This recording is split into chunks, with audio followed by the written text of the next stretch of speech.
જય શ્રી કૃષ્ણ, જય દ્વારકાધીશ. ભગવાને આપણને મનુષ્યનો અવતાર કેમ આપ્યો છે એનો સદુપયોગ કરવો જોઈએ એ હું તમને આ ભજન દ્વારા સમજાવી કહું છું, તમે સાંભળો. હરિ ભજવાનું ટાણું રે વાલીડા તમને નહીં મળે અન મન કો તારો નહીં આવે વારંવાર રે આ મન ખાજે ઉઠાણું રે વાલીડા તમને નહીં મળે રે. એમ કે આ માણસનો અવતાર તમને વારંવાર નહીં મળે. 84 યોની ફરી અને એક જ વખત માણસનો અવતાર આવે છે. તો આ માણસના અવતારમાં આપણે પુણ્યદાન કરી લેવું જોઈએ, ભક્તિ કરવી જોઈએ, સેવા કરવી જોઈએ. એમ તો સારા માર્ગે આપણું જીવન વિતાવવું જોઈએ. નહીં તો બીજા અવતારમાં આપણને શું થાય? બીજો અવતાર કોઈ સારો મળે નહીં. એવા ઊંટ થઈ અવતરશો રે બોજા ગણા લાગશે રે અને ખાવા પડશે કોટાયાને કંઠેર રે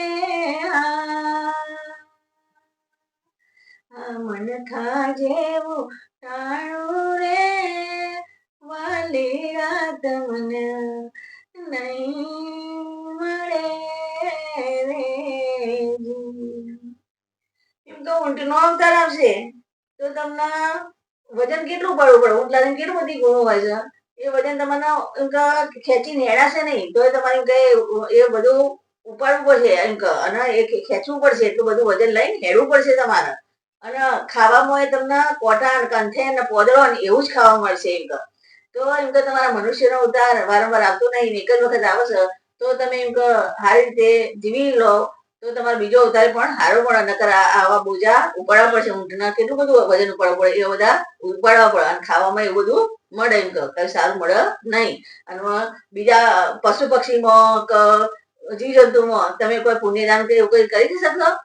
અને આ મનુષ્ય અવતારમાં તો તમે કરી શકશો. એટલે એમ કે આ જીવન આવેલું છે એ સફળ રીતે સારી રીતે જીવી જવાનું. એવા બળદ થઈ અવતરશો રે ખેડો ગણી ખેડશો રે અને ખાવા પડશે ચાબુકોના માર રે આ મન ખાજેવું ટાણું રે વાલીડા તમને નહીં મળે રે.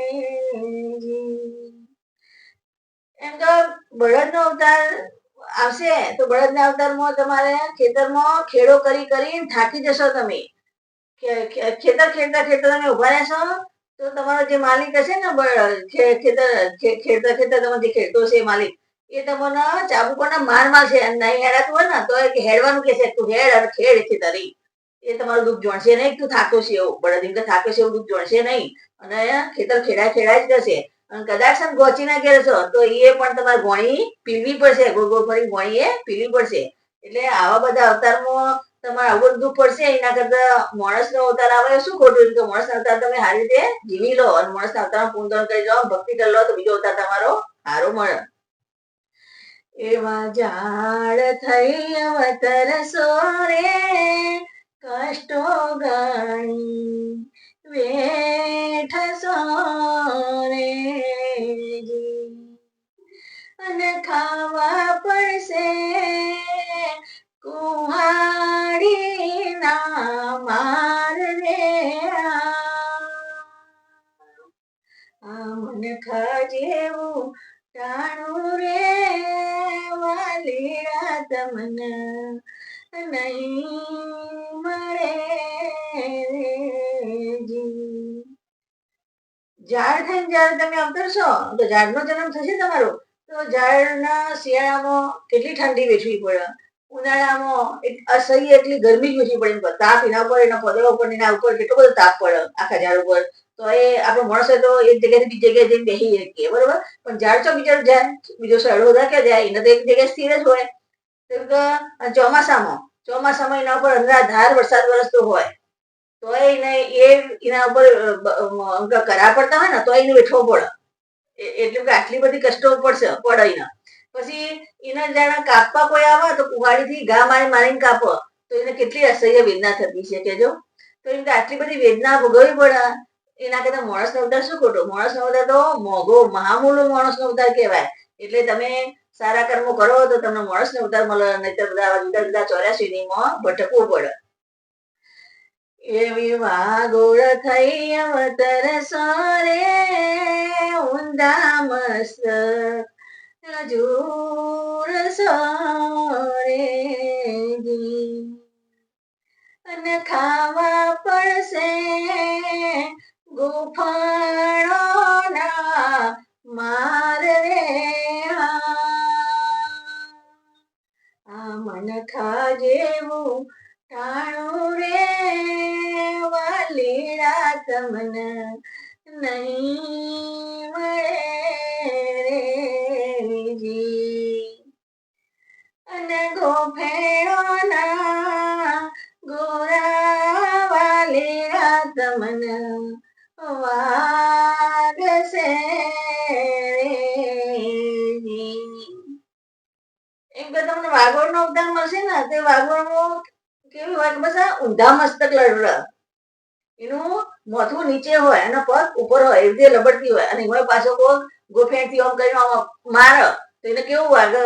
કેમ કે આવા બધા અવતારો લેવા એના કરતા માણસનો અવતાર લેવો શું ખોટો. એટલે એમ કે સારા કર્મો કરી લો તો તમને આગળનો અવતાર પણ માણસનો મળે.